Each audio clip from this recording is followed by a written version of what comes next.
नमस्कार, hornbill TV Bharat में आपके स्वागत है। कोलकाता पश्चिम बंगाल से बड़ी राजनीतिक खबर सामने आई है। केंद्रीय मंत्री शिवराज सिंह चौहान ने राज्य की सत्ताधारी पार्टी अखिल भारतीय तृणमूल कांग्रेस पर तीखा हमला बोला है। शिवराज सिंह चौहान ने कहा है कि बंगाल ज्ञान, भक्ति और कर्म की भूमि है, लेकिन आज यहाँ धरती टीएमसी के गुंडों के कारण दर्द और पीड़ा से कराह रही है। उन्होंने आरोप लगाया है कि पश्चिम बंगाल आज घुसपैठियों का गढ़ बन चुका है और यहाँ घुसपैठ को बढ़ावा दिया जा रहा है। उनका कहना था कि जब भारत सरकार सीमा पर तारबंदी के लिए जमीन मांगती है तो राज्य सरकार मना कर देती है। चौहान ने यह भी कहा कि जमीन और जंगल पर घुसपैठियों का कब्जा हो रहा है और बंगाल की जनता अब भय नहीं बल्कि भरोसा चाहती है। इस बयान के बाद राज्य की राजनीति में सियासी बयानबाजी और तेज होने की संभावना है।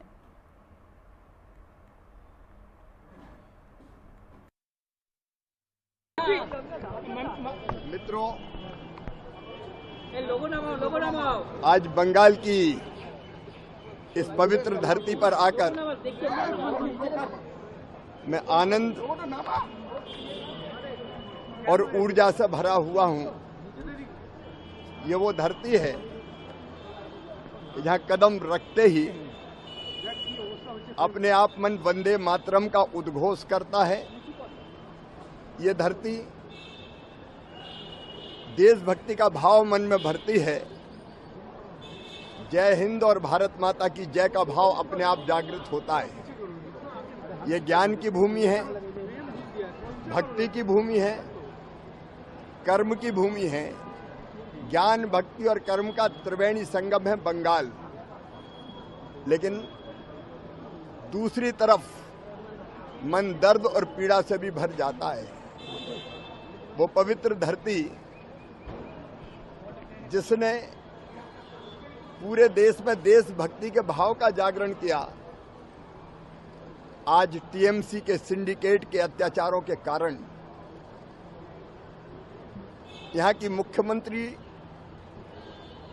और टीएमसी के गुंडों के कारण आज दर्द और पीड़ा से कराह रही है। हमारे आमार सोनार बांग्ला आज घुसपैठियों का गढ़ बना हुआ है। केवल सत्ता के सिंहासन पर विराजित रहने के लिए घुसपैठ को यहां लगातार प्रश्रय दिया जा रहा है, बढ़ावा दिया जा रहा है। और जब भारत सरकार घुसपैठ रोकने के लिए कांटों के तार लगाने के लिए जगह मांगती है, तार की बाड़ लगाने के लिए जमीन मांगती है, तो यहाँ की सरकार इनकार कर देती है। आज यहाँ के नौजवानों के रोजगार संकट में है। जल, जमीन और जंगल पर लगातार घुसपैठियों का कब्जा हो रहा है। हमारे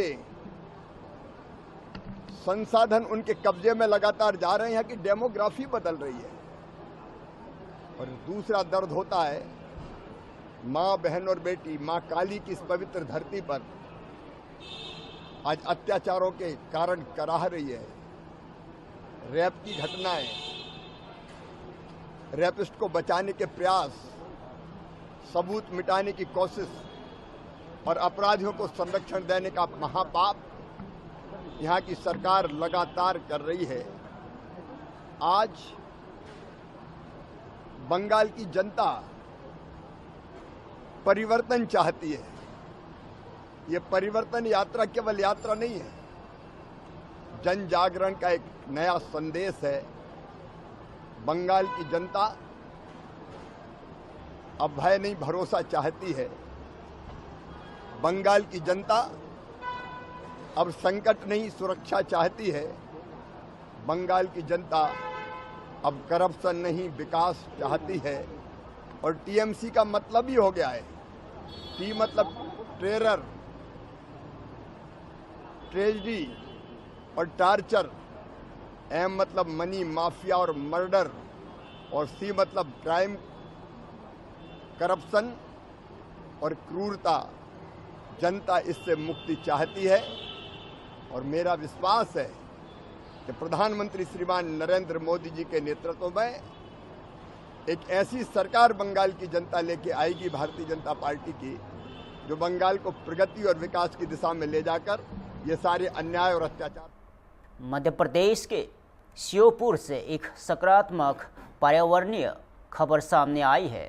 मुख्यमंत्री मोहन यादव ने बताया कि 53 घड़ियाल के बच्चों और 3 धारी कछुओं को स्वच्छ जल में छोड़ा गया है। यह पहल वन्य जीव संरक्षण और जैव विविधता को बढ़ावा देने की दिशा में एक अहम कदम मानी जा रही है।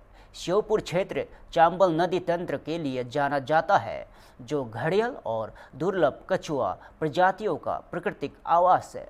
मुख्यमंत्री मोहन यादव ने इस मौके पर सभी वन्यजीव प्रेमियों और वन विभाग के टीम को बधाई दी और कहा कि यहाँ राज्य सरकार वन्यजीव संरक्षण के लिए लगातार प्रयास कर रही है। यह कदम न केवल पर्यावरण संतुलन के लिए महत्वपूर्ण है, बल्कि आने वाली पीढ़ियों के लिए प्राकृतिक धरोहर को सुरक्षित रखने की दिशा में भी अहम है। प्रदेश वन्य जीवों का एक तरह से स्वर्ग समान है। हमारा फॉरेस्ट डिपार्टमेंट सरकार के माध्यम से सभी प्रकार के प्रजातियों के संरक्षण के लिए, खास करके जलचर घड़ियाल, ये पूरे देश में अनोखे हमारे चंबल अंचल में होते हैं। चंबल की सहायक नदी ऊनो में आज हमने 53 घड़ियाल के बच्चे, जिनको लगभग 2.5 साल के आसपास हमने अंडों से से करके निकाल करके पर्यावरण की सिस्टम को पुनः एक तरह से पुनर्जीवित करने की दृष्टि से बड़ा संकल्प है और इसके कारण से एक नई साइड हमने यहाँ निकाली है। ये पर्यटकों के लिए भी अद्भुत अच्छा अनुभव रहेगा और पर्यावरण के लिए भी उतना ही महत्व का रहेगा। घड़ियाल, मगरमच्छ ये नदी के जीवन में प्रकृति के साथ अद्भुत तालमेल करते हैं। न केवल नदी की सफाई रखते हैं, बल्कि हमारी ये बहुत हजारों साल पुरानी उस डायनासोर जमाने के बचे हुए प्राणियों का अवशेष हो, लेकिन जीवन की निशानी है। हम सब ने इसी के साथ यहाँ एक और 3 धारी के कछुए, ये भी देश भर में बड़े दुर्लभ है, उनको भी हमने पुनर्जीवित करके एक तरह से इस जंगल को आबाद करने के लिए स्वच्छंद वातावरण में, स्वच्छ जल में छोड़ने का बड़ा काम किया है। मैं अपनी ओर से, मध्य प्रदेश सरकार की ओर से सभी वन्य जीव प्रेमियों को भी ये बधाई देना चाहूंगा। यशस्वी प्रधानमंत्री के नेतृत्व में जब से पालनपुर कुनों में चीता पुनर्स्थापन का काम प्रारंभ हुआ, उसके बाद एक के बाद एक बहुत सारे प्रकार से हमने सभी जंगल के अंदर उन सारी जीव जातियों को पुनर्जीवित करने का संकल्प लिया है। कितना अच्छा लगता है हमारे अपने घर में अंडे से बच्चा निकलना, बच्चे को बड़ा करना और 2.5 साल के ऊपर से बच्चों को बड़ा करके जीवन के सभी आने वाले चुनौतियों को मुकाबला करने लायक बना करके स्वच्छंद वातावरण में, स्वच्छंद नदी के जल में छोड़ना। दौड़ते हुए ऐसे जा रहा है जैसे अपने घर में खेलते हुए बच्चे जाते हैं, आनंद आ जाता देख करके। और ये हमारे लिए सौभाग्य की बात है। चंबल का ये पालनपुर कुनों का क्षेत्र सभी प्रकार की प्राकृतिक संपदाओं का अथाह भंडार है। ऐसे में जब यहाँ दूध का उत्पन्न होता है, फल फूल सब्जी और ग्रामीण जन आनंद के साथ रहते हैं, प्राकृतिक वातावरण में सब जीवों का उनके साथ रहना, ये पर्यटन की दृष्टि से भी फॉरेस्ट पर्यटन को बढ़ावा देने का भी बड़ा केंद्र बन रहा है। पूरे देश में सबसे ज्यादा टूरिस्ट कहीं आए, गत वर्ष के 2 वर्ष के रिकॉर्ड देखें तो मध्य प्रदेश में आए हैं। हम इसमें और बढ़ता जाए इसका प्रयास करेंगे। कल चीतों को हमने बोत्सवाना में से खास करके माननीय महामहिम राष्ट्रपति जी के समय जो गिफ्ट मिला था, माननीय वन मंत्री जी के माध्यम से एयरफोर्स के विमान से ला करके कल हमने उनको छोड़ करके जंगल के अंदर उस विश्वास में वृद्धि की, जिस आधार पर हमारा ये जंगल एक ये मान के चले कि चीतों का पुनर्स्थापन ये दुनिया की बहुत बड़ी चुनौती थी, लेकिन हमारी आबो हवा, यहाँ के वातावरण में यहाँ के हमारे स्टाफ ने, आसपास के रहवासियों ने ऐसा अपनाया जैसे घर के बच्चे अपनाते। तो 20 से लाए हुए जानवर 12 बचे थे, लेकिन 12 से 38 हुए और कल 9 छोड़े तो सब मिलाकर 48 हो गए। तो मैं बधाई देना चाहूंगा। अजमेर राजस्थान से बड़ी धार्मिक और राजनीतिक टिप्पणी सामने आई है। सैयद जैनुल आबिदीन अजमेर शरीफ दरगाह के प्रमुख ने ईरान और इजराइल के बीच हाल ही में बढ़ते तनाव को लेकर अपनी राय दी है। दरगाह प्रमुख ने कहा कि जो घटनाएं चल रही है उसे जंग नहीं कहा जा सकता, बल्कि इससे तानाशाही कहा जा सकता है। उनका कहना था कि अमेरिका अपने हित के लिए दुनिया भर के राष्ट्रीय ध्वजों को नियंत्रित करने और प्रभावित करने की कोशिश कर रहा है। सैयद ज़ैनुल आबेदीन ने आयतुल्ला अली खमेनेई की सिर्फ ईरान का सुप्रीम लीडर नहीं बल्कि दुनिया भर में शिष्य धर्म को मानने वाले लोगों का प्रमुख भी बताया। उन्होंने इस पूरे घटनाक्रम पर चिंता जताई और अंतर्राष्ट्रीय स्तर पर शांतिपूर्ण समाधान की जरूरत पर जोर दिया।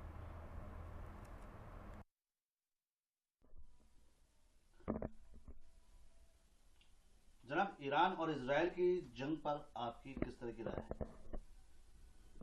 देखिए, ईरान और इसराइल और अमेरिका की जंग जो है, ये जंग इसको नहीं कहा जा सकता। इसको एक डिक्टेटरशिप, जो इंग्लिश के अंदर वर्ड है, वो कहा जा सकता है। क्योंकि अमेरिका जो है वो अपने हिसाब से अपने इंटरेस्ट के लिए अलग अलग कंट्रीज के हेड्स को कैप्चर कर रहा है, प्रॉपर्टीज को कैप्चर करना चाहता है, वहाँ जो मिनरल्स वगैरह जो हैं उनके ऊपर वो कब्जा करना चाहता है। इसलिए उनके ऊपर वो जो है कहे कि साहब मैं ये चाहता हूँ, आप ये करोगे, आप ये नहीं बनाओगे, आप ये नहीं पहनोगे, आप वो नहीं खाओगे। ये चल रही है डिक्टेटरशिप। ईरान सर्वोच्च नेता आयतुल्ला खमेनेई और कई बड़े मंत्री को अमेरिका मारने का दावा कर रही है, इस पर क्या कहना चाहिए? देखिए, ये जो हादसा हुआ है, खमेनेई साहब रहमतुल्लाह अलैह के ऊपर जो अटैक हुआ दौरान मीटिंग, वो उसकी जितनी कड़े शब्दों में निंदा की जाए वो कम है। क्योंकि दौरान मीटिंग उन्होंने, अमेरिका ने और इसराइल ने मिलकर के जो अटैक किया, उसके अंदर उनके साथ जो सीनियर मिनिस्टर्स और कुलीग जो उनके थे वो मारे गए, बेकसूर मारे गए, नाहक मारे गए। तो ऐसे लोगों के ऊपर जब किया गया है तो उनको शहीद का दर्जा मिलता है। और ये इससे पहले जो इनकी खूबी है वो मैं आपको बता दूं कि ये प्रॉफेट मोहम्मद सल्लल्लाहु अलैहि वसल्लम के ख़ानदान से हैं, हसनी और हुसैनी हैं। और इस ख़ानदान ने कभी भी यजीद के सामने कभी झुके नहीं। तो ये जो अमेरिका और इसराइल हैं, ये यजीदी कौम है। हुजूर ने अपनी हयात मुबारक में नजदियों के लिए, नसारों के लिए, सबके लिए फरमा दिया था कि कैसे इनके साथ बर्ताव किया जाए और कैसे नहीं किया जाए। तो उन्होंने ये बेकसूर मारा और नाक मारा। वो ईरान के सर्वोच्च नेता नहीं थे, बल्कि पूरे वर्ल्ड के अंदर जितने इस्लामिक कंट्री हैं, वहाँ पर जितने शिया धर्म को फॉलो करने वाले हैं, उनके हेड थे। इसलिए पूरे वर्ल्ड के अंदर जो पैनिक फैला है इनकी डेथ से, वो कम है। और ये इसका सारा कसूर अमेरिका का। अमेरिका अगर कहता है कि साहब मैं ये चाहता हूं, तो भाई साहब यूनाइटेड नेशन का चार्ट जो है ना, वो आपको ये पावर देता है। जो आप ये इस तरह से डिक्टेटरशिप कर रहे हो कि साहब आप एटॉमिक ये नहीं बनाओगे, मिसाइल नहीं बनाओगे, एटॉमिक। फिलहाल के लिए इतना ही। ताज़ा खबरों देखते रहिए होर्नबिल टीवी भारत।